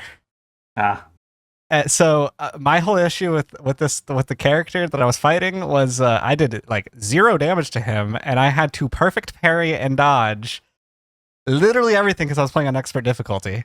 Or else it was just like one shot my character. All right, let me revive. Oh, one shot again. Let me revive. Oh, one shot. So I actually I found a hidden arena, leveled up to 30, switched it to normal, and I've been pretty much breezing through the game now, trying to get the story. Do you feel like this game really benefit from playing at a high level difficulty? At first, yes, I thought so, but after I freaking felt like every single fight that I was going into was a boss fight, like literally even just like the random ones that I was like, I was level 20 or 18, like a couple of my characters were 18, a couple were 20, because I was avoiding most fights, and then I was just like scraping through, the actual boss fights, and so when I got to the first, which if you actually look it up, it's the first like wall, like the player wall that you're supposed to like break through to make sure that you're like at the proper level, proper skill, etc. I just couldn't do it, and I was like, I was just frustrated every time I thought about opening Expedition 33. I was like exhausted, and I was like, I should not feel this way playing a story game. Like I did not feel this way when I played Baldur's Gate. Like so yeah, playing it to beat him, I didn't actually grind out the levels and stuff like that. I just dropped it to story real quick and beat it, and that's when I like texted Alex and was like, I think I'm gonna quit. Like and he like, what level are you? And then he figured out he was like level 30, 34 or something like that, and I was like, I'm under leveled. I get it now. I have the fight in my Steam VOD still, so I could go and look. That's cool. Game's incredible though. I mean, like I texted you guys about it, back when I first started it, and was like, this game's like really good. And I was playing on expert at that time, but I think back in the early stages, like especially all the way through Act 1, I don't think there's very many fights that really do feel like boss fights. I think once you start entering the Act 2, that's where like it's harder and harder, because like there's just more buttons to hit. Like it's not just parry dodge. Now you have to jump and you have to gradient parry, and there's so many different things that you're like looking for. And then like I was talking to Caitlin about it. I was like, in like God of War Ragnarok, I played on the hardest difficulty, but I could like run away from the boss for a little bit to like catch my breath and then go back in and like get, chain combat. But this is like, you're just standing in front of the attack coming at you. And like, if you take the hit on expert, you're dead. Like there's not, like, I don't know if you ever get to a point in expert, because I mean, I was under leveled, that you can actually tank a hit and like heal from that. Like there's like their healing skills and stuff like that. Like I can't use these. So if I get hit, I'm dead. Yeah, I use revive skills a lot more than I used healing once. Yeah, okay. I don't think I used any healing skills the whole playthrough. Same. Yeah. On Expedition or whatever the trap difficulty is, you can actually use heals. It's nice. You can actually like build into it and stuff like that. Cool. You can set up some sick builds. Yeah. You get like Pictos that share healing, and then other things that trigger healing, and then everybody give you mana when you heal or whatever. Yeah, and then you get like like chain effect heals that hit everybody. Sick. Mm-hmm. Yeah. that sounds cool. Zero healing, perfect parry all the time, and you just make all your builds where it's maximum damage. Yes, Aaron, that is what I did. What, like Right, max man. agility, max lock? Oh, dude, straight up every time. Oh man. I got to the monolith, so I'm trucking through. So Nice. Nice. we'll see what I feel like on my difficulty and my level, I've finally gotten back to kind of like, ooh, this is kind of a struggle. Like, ooh, Nice. these fights are getting harder again. But after doing my grinding and stuff like that, I'm so thankful that the hidden arena gives you like 40k experience if you beat that final boss over and over again. I am curious for everybody else. How many of you had to grind at certain parts of the game to level up? Because I did not find myself having to grind at any point.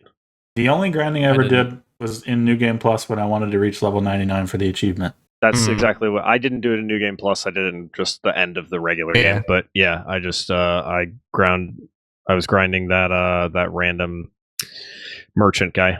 It definitely felt at times like the Elden Ring thing, where you don't fight the giant guy on horseback when you walk out. You go somewhere else and fight weaker stuff, Mhm. and then come back and fight the monster that you did 0 damage to before. Yeah, Yep. it definitely incentivizes you going out and doing all the side content.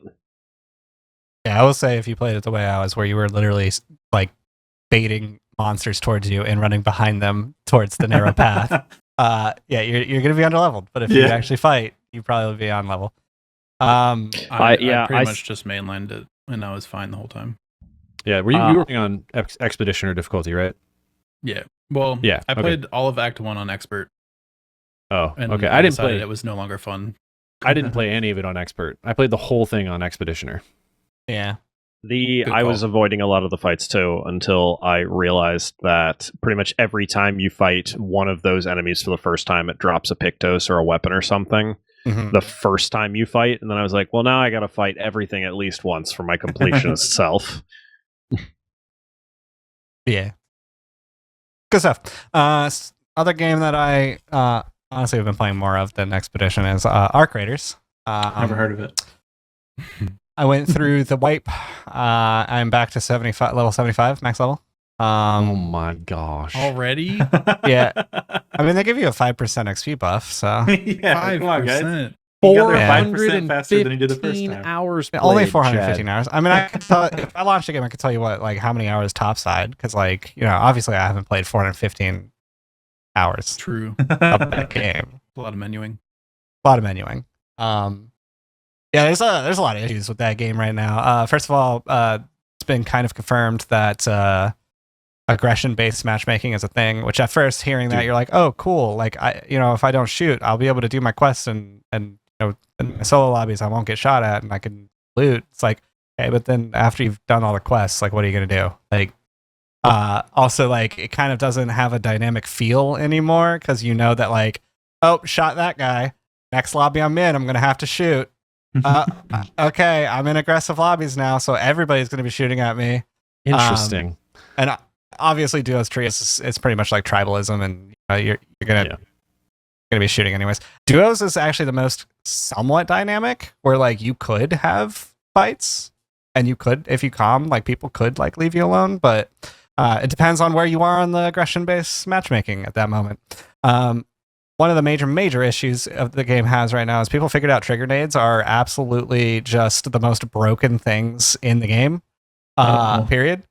So people carry around they're only stacks of 3, but they carry around like 3 stacks, and so they have 9 trigger nades that they're just like.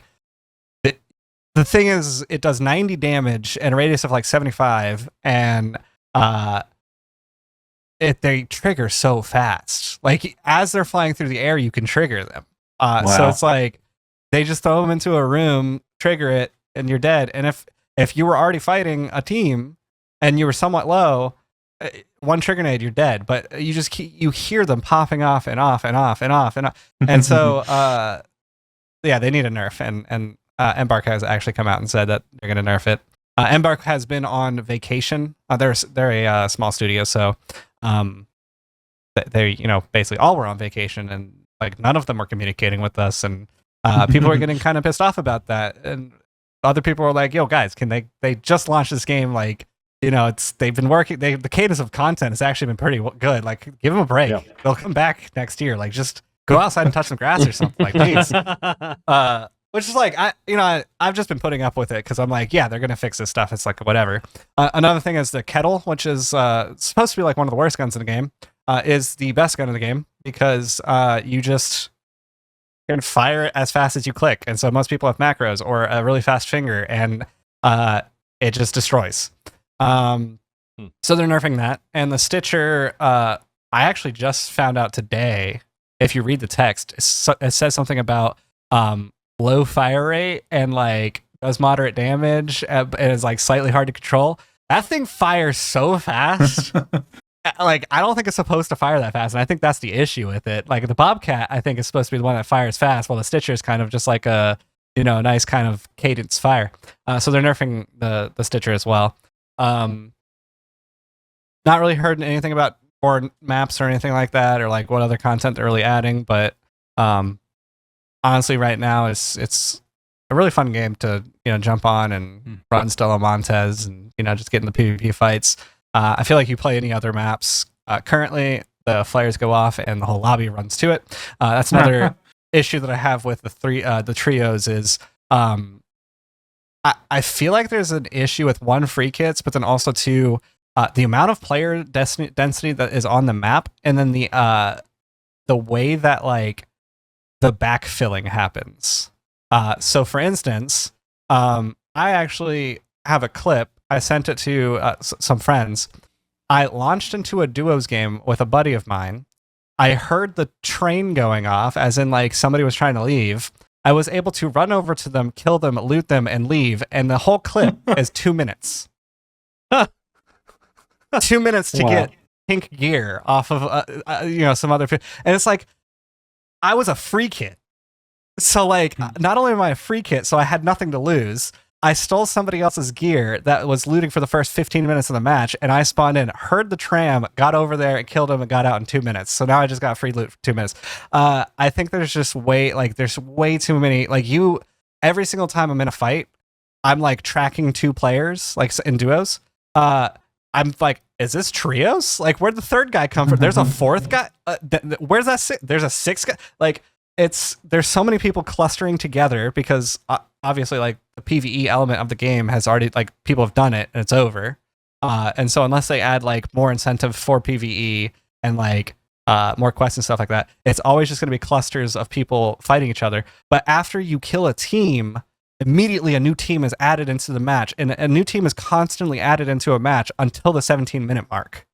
And so if you keep killing, you can kill like the 4th team, the 5th team, the 6th team, but at that point, the team that just logged in at the 28-minute mark is now on you. So now you kill the 7th team, but now there's another team at the 24-minute mark that's on you. So now you kill the 8th team, and then the next team that's is the 17-minute mark it's got, you're out of heals, you're out of bullets, like you've barely been able to loot any of the bodies that so it's just over, like you're just dead. And so that team that logged in the 2-minute clip person, me, gets all the loot now, and it's just kind of ridiculous. So I think they need to reduce the amount of people on the map and reduce how fast the cadence of players like are able to come to the map. And I also think that they need to, in my opinion, I think they need to make it to where free kits can't go on to like night mode or like any of the condition maps, but you can free kit on like the regular stuff.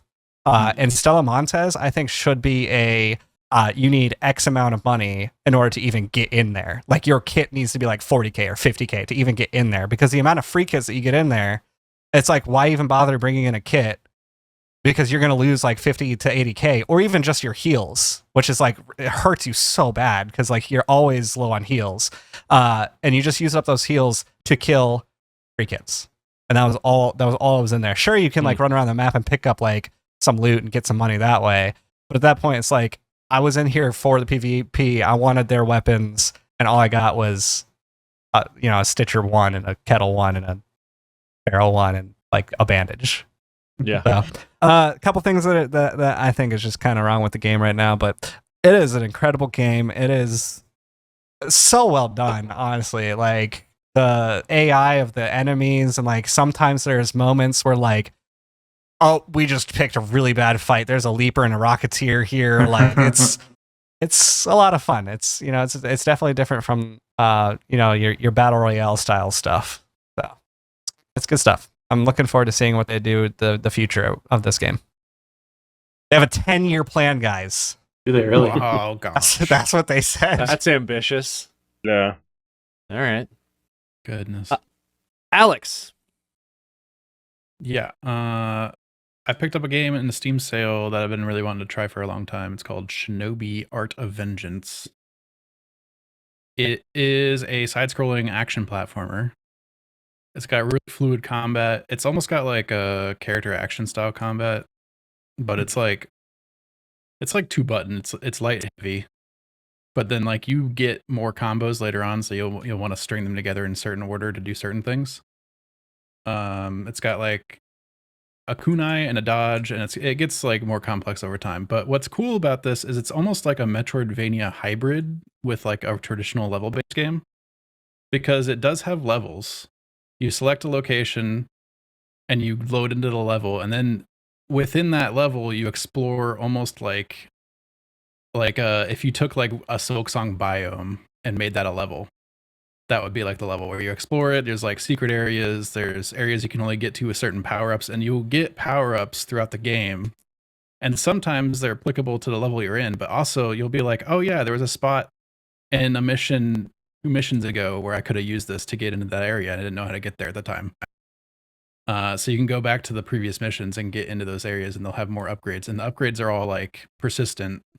Like you're buying new gear at the shop, new like combos, new passive upgrades and buffs and stuff like that. So it's kind of like a Metroidvania, but it's just not one connected world. When you go back to a bit weird previous missions with the new power-ups, you have to play through the whole mission? You like no, I haven't jump done in? it yet because I haven't made it like through all the missions yet, and I don't know if I want to do that yet, but Okay. I'm sure you just play it from the start. I don't know. Maybe the you can teleport. They're like an hour long. You can teleport between like respawn points while you're in a level. So maybe they let you do that. I should have checked it before I started talking about it. I didn't think about it. Shame. It's all good. I'm just curious. Because it sounds like it could be a little annoying to do. It could be. You're right.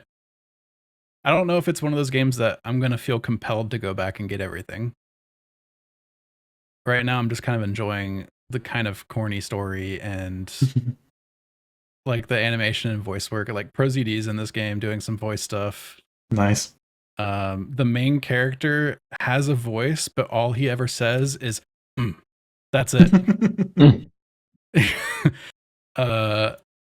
Yeah, it's like the highlight is the combat though. The combat is very, very fast and fluid and a lot of fun. And there's a lot of like juggling enemy, like knock somebody in the air and do some juggling, or like combo different abilities together to make sure that you break shields on people. There's like special magic abilities that you build up over time if you do good in the combat, and then you can use them. If you do good in the combat, is there like a grading system? No, it's just like you just build it up over time. You don't necessarily have to do good. I don't know what I'm saying. Dealing damage fills a gauge. Yeah. Well, okay. Something like that. There's another gauge that actually is if you do bad in the combat, now that I think about it. And there's a third gauge if you just do like mediocre in combat. Yeah. And then Gauge the Necromancer is there too. There's a do damage gauge where you get access to like your basic magic stuff. And then there's a get hit gauge that builds up rage. And then you get like your super move if you get enough rage. There's another way to get rage too. That I forget now. I'm doing great with this one, guys. It's cool. It's cool. I know what you mean. This is my level of describing a game. Maybe not that bad, but it's close. Art is also super cool. Did they give you a rage gauge because they made Streets of Rage 4? I don't think so. Is that the same dev? I don't think that's the same dev, is it? It is. Okay. That's surprising. That's Cool. about it. All right. Last but not least, Ben. I haven't been playing anything crazy new. I've been playing a bunch more Fantasy Life I talked about that, I think, last time, and I have gotten really sucked into it. I've got like 130 hours in it now. Jeez. It is surprisingly fun for what looks like a children's game. I have picked up Power Wash Simulator 2 because I've been dealing work stress, and I've discovered the best way to deal with work stress is to sit down with a glass of whiskey and power wash buildings. And it is the most satisfying, relaxing thing that I can do in my life right now. Maybe I should try that. That does sound actually kind of relaxing. It's really nice. I'm going to be honest. Isn't there co-op in that game? There is. It is a co-op, this one. I don't want to co-op with somebody. de-stress together. That's a different one. Yeah, I would not co-op for de-stress. Listen, you'd be doing like streaks, like you'd have a pattern going, and I just come over and like go back to my no, zone. absolutely not. Oh my gosh. Absolutely not. And the best part is at the end when you finish power washing a building, it shows you a quick run through of your whole power wash. Like you can see, so you can watch if you do your lines well, you can just kind of watch the lines go across and power wash everything. It's so satisfying. If I played with Aaron, I'd make sure that I do like a line here, then a line here, then a line here. So at the end, it's just like random streaks just happening. Like Aaron will be going like this, and you'd be like, yeah, for sure. These are the types of games I love imagining trying to explain to somebody who doesn't play video games. True. These are the types of games I can't imagine trying to explain to somebody whose job is power washing buildings. Or that too. Yeah, you won. Like, so you do my job for fun? Yeah, so they power wash for a job, but then they come home and they power wash sim. Cool. To de-stress. Yeah, but it's fun. I didn't really. It's because they have a guy at work who comes and he's like spraying a power washer all wild, and they can't power wash normally. But I didn't really play any of the first game, so I don't really have a comparison. Right? My understanding from everybody who's talked about it is it's mostly just more maps, polished up graphics, a couple gameplay tweaks. You have a home base now that you can decorate with furniture that you buy, but you will buy all the furniture used, and then you have to power wash the furniture to clean it off. Awesome. That's good. That's good. I like that. It is pretty funny. Awesome. It's good. It's good, relaxing fun. And then the last thing I played was Jake was over a couple weeks ago, and we tried out Absalom. And that was pretty good. I think most of the group has played that at this point already, but just me. Just Alex, yeah. Oh, just Alex. Well, Absalom, very fun. It reminded me like mechanics and gameplay, sort of like if you took Castle Crashers and then made it like a serious like game and then upgraded it for modern mechanics. Like it's the same sort of side scroller vibe. The same sort of like you're jumping, you're attacking, you've got some dashes. The different characters have a ability that you can level up. But it's got roguelike upgrades that you could do for gear or for abilities or things like that. It does the sort of vibe where after a level you get a choice of I think 3 ability upgrades, maybe 2. But no, it's a really good time in co-op. I don't know that I was invested in enough that I'm going to go back and play any more solo. But if I'm ever hanging out with Jake again and we've got nothing to do, I think it's top of my list right now for co-op stuff to play. Man, it's so good. It gets so ridiculous. Like some of the combos you can do with upgrades. I was playing with Sam the other day, and somehow we got 2 ridiculous builds going at the same time. And every time there was a fight, the entire screen was just covered with stuff. Just stuff was happening. Our abilities were spammed so fast. We were having, I think we did 3 runs, and we did not beat the first boss any of the 3 times. Wow. So apparently we just suck. Alex just said you bad, yeah. That's what that wow, man. That's pretty. I did not say that. I heard it. We got to the boss every time. I think the third run, we got him down to like a sliver of health. What boss was it? Not one of the mid. No, was it like the one that's at the end of the map, like all the way on the far right of the first. I assume there's more than one map, otherwise the game would be crazy short. But the Underking is understandable then. Yes, the Underking, that's what it is. We got to him 3 times, and he killed us all 3 times. Yeah, it wasn't like one of the mini bosses. No. But no, it was really fun. Do recommend. Does it do? How many players does it support? Just Is it two. 4? I think it's Just 2? Just 2. I think that's a good idea. It would get way too nuts with more than 2. Be a lot happening on screen. Castle Crashers did 4. And Castle Castle Crashers is Crashers way is more a very serious game. So, you know, Yeah. I mean, It's so much more simple. Like, you're expected to like dodge and parry attacks in this game, so you have to like kind of know what's happening.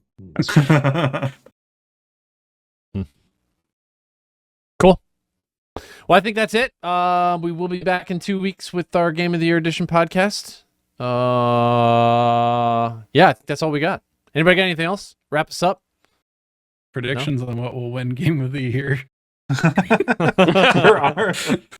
Are we just excluding Expedition 33 from our Game of the Year? Yes, let's do that. Just Wow. just honorary. We just say sure. Yeah, it's like the Baldur's And Gate year where we Silksong? were like, yeah, Baldur's Gate gonna win. Let's see who in second place. Like that's a real interesting bit. Yeah, it's tough. It's tough. It's tough. So Guess what to is see. GOTY. Wow, What was calling it already. Didn't it win Turns GOTY on Steam Awards? Yeah. Which Caleb informed me how drastic the number of sales difference is between that and Expedition 33, and it makes more sense now. But it's really? insane how many more copies Silksong sold. In terms of revenue, Silksong made it into the top 10 games sold this year, and Expedition 33 was in the second 10 Oh. in terms top of 20. revenue. And Silksong costs And less it's than half Yeah. of what Expedition 33 Aw. does. Wow. Yeah, it's Yeah. just because people are buying it on multiple platforms. That's all. Russian bots. Box. It's Every all those time. kids who can't play Roblox anymore. Exactly. They decided to go play Silksong. All right. Thanks so much for joining us. We'll catch you next time. See you. Bye.